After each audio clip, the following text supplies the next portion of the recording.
स्वस्थ है। आज इससे पहले भी किसी ने नारा दिया था चलो दिल्ली करके। आज नेताजी सुभाष चंद्र बोस की पुण्यतिथि है और वाकई में ये भी आज़ादी की लड़ाई है जिसके लिए हम यहाँ पर सभी जमा हुए हैं। हमारे सब लोगों को काफ़ी पारिवारिक समस्या, कानूनी समस्या और बहुत सारी कानून की त्रासदी में से हम गुजर रहे हैं। इसमें सभी को ऐसा लग रहा था ये जो नया कानून आ रहा है ये कुछ अच्छा लाएगा, हमें कुछ मतलब आसानी देगा, सहूलियत देगा, और सब लोग इस पर आशा लगा के बैठे थे कि गवर्नमेंट कुछ अच्छा करने जा रही, नया कुछ अच्छा होने जा रहा है। तो गवर्नमेंट स्पीडी डिवोर्स जिसको बोल रहे हैं वो स्पीडी डिवोर्स लेके आई, तो सब लोगों ने आशा के अनुरूप देखा। और वाकई में मैं कानून मंत्री जो है सलमान खुर्शीद जी, उनका धन्यवाद देना चाहता हूँ कि उन्होंने ऐसा कानून लाया कि ये कानून लाने के बाद में सिर्फ डिवोर्स ही होंगे, लोग डिवोर्स लेंगे और इस देश में सिर्फ डिवोर्स ही होंगे। कल्चर नाम की कोई चीज बचेगी नहीं, परिवार बचेंगे नहीं और कोई बचेगा नहीं, सिर्फ डिवोर्स ही डिवोर्स होगा। और ऐसा उन्होंने कानून वाकई में लाया है। स्पीडी डिवोर्स का मतलब कोर्ट में चल रही है कानून की प्रोसीजर जल्दी कराना था और कोर्ट कचहरी में हो रहा टाइम जो वेस्ट हो रहा था उससे बचाना था। जो लोगों को वाकई में डिवोर्स चाहिए थे उनके वो उपयोग के लिए था, लेकिन उन्होंने ऐसा सोशल नया फंडा लाया कि ये कानून जिसको जरूरत नहीं वो हर कोई वापरेगा और सिर्फ ये डिवोर्स का एक धंधा बन जाएगा। और इसके बाद में शायद लॉयर की भी जरूरत नहीं रहेगी। जैसे आरटीओ में एजेंट होते हैं, एक अप्लाई करेगा और बोलेगा कि मेरा डिवोर्स करा दो, बाकी की प्रोसीजर वो सारा निपट के एक दिन में सब निपटा के आपको स्पीडी डिवोर्स के लिए रेडी कर देगा। इस तरह का नया कानून IRBM करके आ रहा है। IRBM के बारे में तो काफी कुछ लोगों ने बोल चुके हैं, लेकिन बाकी भी वक्ताओं ने काफी कुछ बताया है। मैं स्पेशली विराट जी की बात करना चाहता हूँ। अगर हम लोग यहाँ पर जमा हुए हैं तो इसके साथ में हमारी मानसिकता और सोच में फर्क लाना काफी जरूरी है।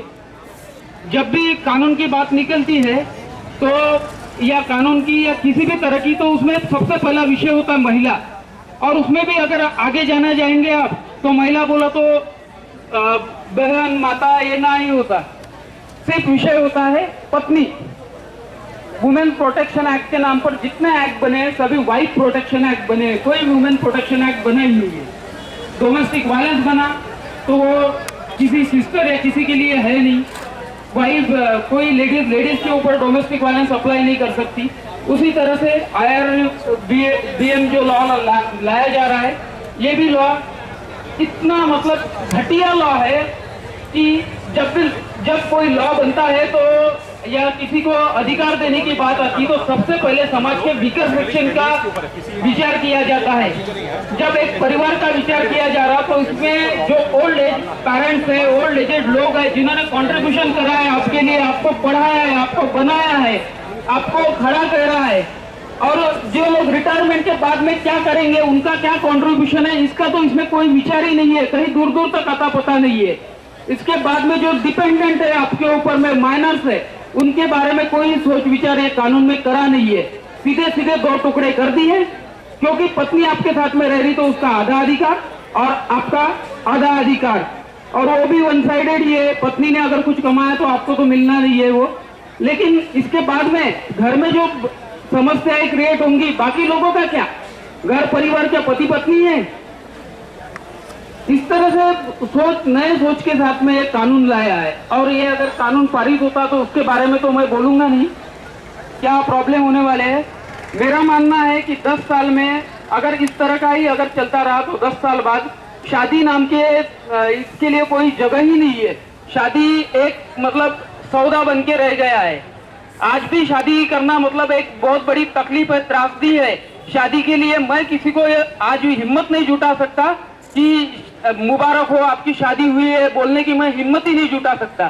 शादी हुई मतलब एक उसने बहुत बड़ी लाइफ में रिस्क ले लिए, और अभी ये रिस्क और उसका दायरा बढ़ाया जा रहा है। अब ये दायरा बढ़ते ही जाएगा। इसके बाद में आपको कानून के कोई समस्याओं से तो निजात नहीं मिलेगी। एक और IRBM करके आपके ऊपर में एक लाके रख दिया, एक तरह से आदमी को गुलाम बनाया जा रहा है। सीधी सी बात है, आदमी इसके बाद में सिर्फ कमाएगा और वो दूसरों को देगा। और जो इसके पहले भी वक्ताओं ने बताया था कॉर्पोरेट पॉलिसी, उसमें भी मैं कुछ कहना चाहता हूँ। इस देश में 83% टैक्स पेयर पुरुष है और कानून का हमारा ढांचा भी देखिए।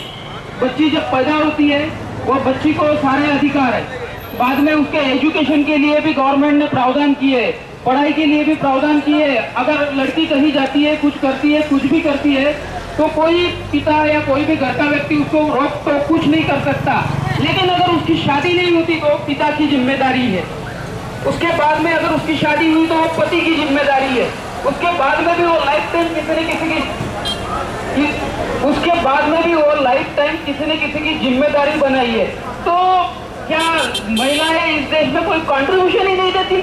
महिलाएं इतना सारा पढ़ लिखने के बाद में क्या सिर्फ लग्जरियस लाइफ जीने के लिए बनाया गया है क्या उन्हें?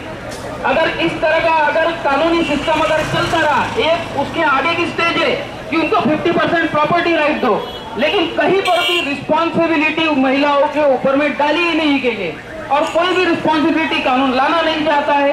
रिस्पॉन्सिबिलिटी की बात ही नहीं है, सिर्फ वन साइडेड कानून बनाते जा रहे हैं। अगर ये चलता रहा तो अगले 10 सालों में क्या होगा? महिलाएं क्या करेगी? सिर्फ लग्जरियस लाइफ जिएगी और पैसे का एक्सटॉर्शन करेगी।